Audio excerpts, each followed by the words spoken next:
Andhra Pradesh chief electoral officer Dwivedi గారిని నేను, నాగిరెడ్డి గారు, అలాగే గౌతమ్ రెడ్డి గారు అందరం కలిసి ఒక రిప్రజెంటేషన్ ఇవ్వడం జరిగింది. మధ్యాహ్నం ఈ రాష్ట్ర ముఖ్యమంత్రి చంద్రబాబు నాయుడు గారు వచ్చి ఒక పెద్ద డ్రామా ఆడి వెళ్ళారు. ఇక్కడ మనందరం మధ్యాహ్నం మీడియాలో చూసాం.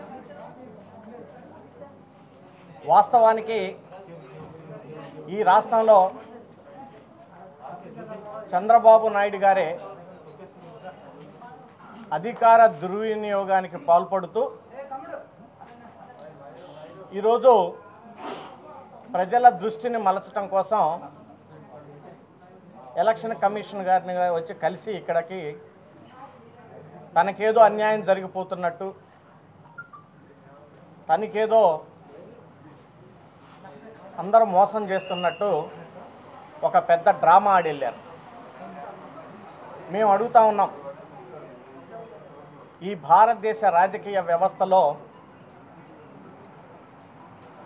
నిన్ను మించి ఎవరైనా ఈ వ్యవస్థలను మేనేజ్ చేసుకోగలిగేటువంటి సమర్థులు ఉన్నారా అని చెప్పేసి మేము అడుగుతా ఉన్నాం. ఎలక్షన్స్కి 3 నెలల ముందుందనంగా మా పార్టీ అనేకమైనటువంటి నాయకులు, స్వయాన మా పార్టీ అధ్యక్షులు జగన్మోహన్ రెడ్డి గారు ఈయన ఆడబోయేటువంటి నాటకాలన్నిటిని గురించి క్షుణ్ణంగా వివరించాం అధికారులకి, ఎలక్షన్ కమిషన్ వారికి. తన సామాజిక వర్గానికి చెందినటువంటి అనేక ఆఫీసర్లని ముందుగానే పోస్టింగుల్లో వేసుకొని మమ్మల్ని ఏ రకంగా ఇబ్బంది పెడతా ఉన్నారో మేము వివరించాం. ఆ పోస్టింగుల్లో కూడా ఎవరిని ఎక్కడేయాలి, ఎక్కడేస్తే తనకి ఎలక్షన్స్లో వన్ సైడ్గా ఎలక్షన్ చేసుకోవడానికి ఆస్కారం ఉంటుందనేటువంటి విషయాలు కూడా మేము ఎన్నో లెటర్ల రూపాన కూడా ఇచ్చాం. కానీ మాకు ఇప్పటికి కూడా న్యాయం జరగలేదు. నిన్న ఏదో ప్రకాశం జిల్లా ఎస్పీని మార్చారని చెప్పేసి ఇక్కడికి వచ్చి ఆయన హడావుడి చేశాడు. ఆయన వ్యవహార శైలి ఎలా ఉందంటే, దొంగే దొంగ దొంగ దొంగ అని అరిచినట్లుగా ఉంది. ఒక వ్యక్తి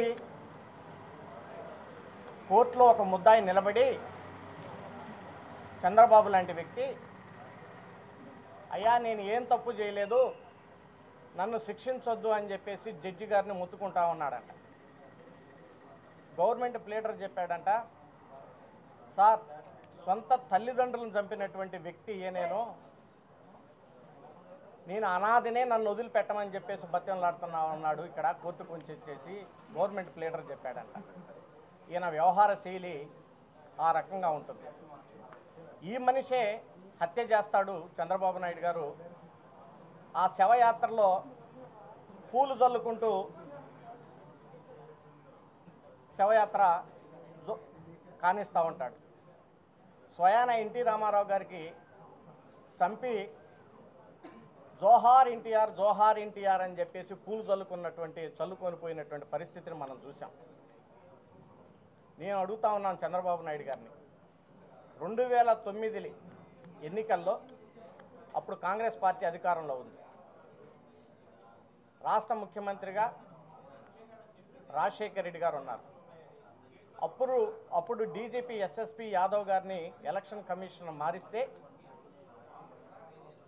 రాజశేఖర్ రెడ్డి గారు ఏ ధర్నా చేయలేదు, ఏ ఒక్క మాట మాట్లాడలేదు. ఎలక్షన్ కమిషన్ అనేది అది ఇండిపెండెంట్ బాడీ. ఇక్కడ జరిగేటువంటి పరిస్థితుల్ని, ఇక్కడ వాళ్ళ ఆఫీసర్లు ఇచ్చేటువంటి పరిస్థితుల మీద వాళ్ళు ట్రాన్స్ఫర్లు చేస్తారు, ఇమీడియట్గా చర్యలు తీసుకుంటుంటారు. ఒకసారి 2009లో రాజశేఖర్ రెడ్డి గారు ఎస్ఎస్పీ యాదవ్ గారిని ట్రాన్స్ఫర్ చేసినప్పుడు ఒక్క మాట కూడా మాట్లాడలేదు. అది జరిగింది కూడా ఆ రోజు చంద్రబాబు నాయుడు గారి యొక్క కంప్లైంట్ తోటి ఎస్ఎస్ యాదవ్ గారిని మార్చారు. కానీ ఈరోజు కొంతమంది ఎస్పీలను మారుస్తుంటే ఎందుకు ఈయన గగ్గోలు పెడతా ఉన్నాడో మాకు అర్థం కావట్లేదు. వ్యవస్థలన్నిటిని మేనేజ్ చేసేదే అతను, గగ్గోలు పెడుతున్నటువంటి వ్యక్తి అతను. ఈరోజు వైఎస్ వివేకానందరెడ్డి గారి యొక్క హత్య కేసు విషయంలో హైకోర్టు కూడా క్లియర్గా చెప్పింది మాట్లాడొద్దు అని చెప్పేసి, మాట్లాడొద్దని క్లియర్గా చెప్పింది. అయినా ఈయనకి హైకోర్టు అంటే గౌరవం లేదు, కోర్టులంటే గౌరవం లేదు, ఎలక్షన్ కమిషన్లు అంటే గౌరవం లేదు. కానీ పదే పదే ఈరోజు కూడా వివేకానందరెడ్డి గారి యొక్క హత్య గురించి మాట్లాడాడు. ఇది ఎంతవరకు సమంజసమో ఒక్కసారి రాష్ట్ర ప్రజానీకం కూడా అర్థం చేసుకోవాలని చెప్పేసి మేము కోరుతా ఉన్నాం. అదే రకంగా ఐటీ దాడులు, ఎలక్షన్ కమిషన్ గారి యొక్క రికమెండేషన్ మీద ఐటీ దాడులు జరుగుతున్నాయని చెప్తా ఉన్నాడు చంద్రబాబు నాయుడు గారు. ఈయనకి 40 సంవత్సరాల అనుభవం అని చెప్తా ఉన్నాడు ఈ రాజకీయ ఇండస్ట్రీలో. ఈసీ వాళ్ళు ఎవరన్నా ఇన్కమ్ ట్యాక్స్ వాళ్ళకి రికమెండ్ చేస్తారండి?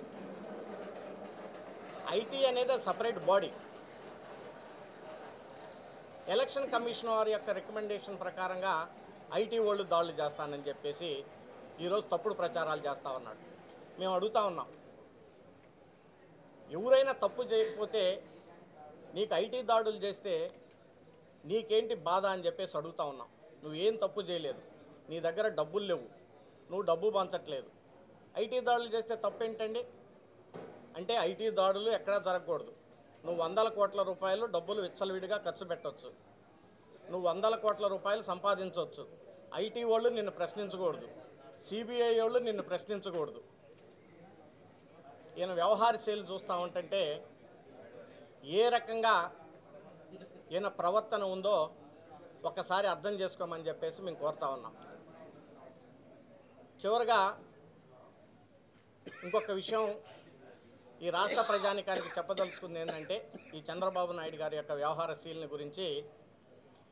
రేపు ఎగ్జామ్ రాయబోతా ఉన్నారు జగన్మోహన్ రెడ్డి గారు, ఒక పక్క చంద్రబాబు నాయుడు గారు. ఎగ్జామ్ రాసేటువంటి విషయంలో జగన్మోహన్ రెడ్డి గారు ఏం చెప్తా ఉన్నారంటే, మీరు ఏ ఇన్సులేటర్నైనా పెట్టుకోండి, నేను ఎగ్జామ్ రాయటానికి రెడీగా ఉన్నాను. ఒక్క ఇన్సులేటర్ కాకపోతే గదిలో 4 పెట్టుకోండి, నేను ఎగ్జామ్ రాయటానికి రెడీగా ఉన్నానని జగన్మోహన్ రెడ్డి గారు చెప్తా ఉన్నారు. చంద్రబాబు నాయుడు గారు ఏం చెప్తా ఉన్నారో తెలుసా? మీరు పెట్టే ఇన్సులేటర్ అయితే నేను ఎగ్జామ్ రాయను, నాకు కావాల్సినటువంటి ఇన్సులేటర్ని అయితేనే నేను ఎగ్జామ్ రాస్తానని చెప్పి చెప్తా ఉన్నాడు. ఇప్పుడు ఈయనకు కావాల్సిన ఎస్పీలు కావాలంట, ఈయనకు కావాల్సిన డిఎస్పీలు కావాలంట, ఈయనకు కావాల్సినటువంటి రెవెన్యూ యంత్రాంగం కావాలంట, అప్పుడే ఈయన ఎగ్జామ్ రాస్తాడంట. దీన్ని బట్టి ఆయన రేపు ఎగ్జామ్ అంటే ఏ రకంగా భయపడతా ఉన్నాడో ఈ రాష్ట్ర ప్రజానికాన్ని ఒకసారి అర్థం చేసుకోమని చెప్పేసి నేను కోరుతా ఉన్నాను. మీ డ్రామాలు, మీ నాటకాలు గత 5 సంవత్సరాల నుంచి ప్రజలందరూ చూస్తూనే ఉన్నారు. మీరు ఈరోజు ఎలక్షన్ కమిషన్ గారిని కలిసి ఏదైతే కోడ్ ఆఫ్ కాండక్ట్ మీరు తప్పు చేశారో వాటిలన్నిటి మీద కూడా మేము ఎలక్షన్ కమిషన్ వారికి ఫిర్యాదు చేయడం జరిగింది. వాటిని ఆధారంగా చంద్రబాబు నాయుడు గారి మీద ఇమీడియట్గా కేసు బుక్ చేయాలి. అదే రకంగా రేపు జరగబోయేటువంటి పోలింగ్లో ప్రశాంతంగా ఎన్నికలు జరిగే విధంగా ఎలక్షన్ కమిషన్ వారు అలాగే యంత్రాంగం కూడా నిష్పక్షపాతంగా ఎలక్షన్ జరిగే విధంగా ఏర్పాట్లు చేయాలి అని చెప్పేసి మేము రిక్వెస్ట్ చేయడం జరిగింది.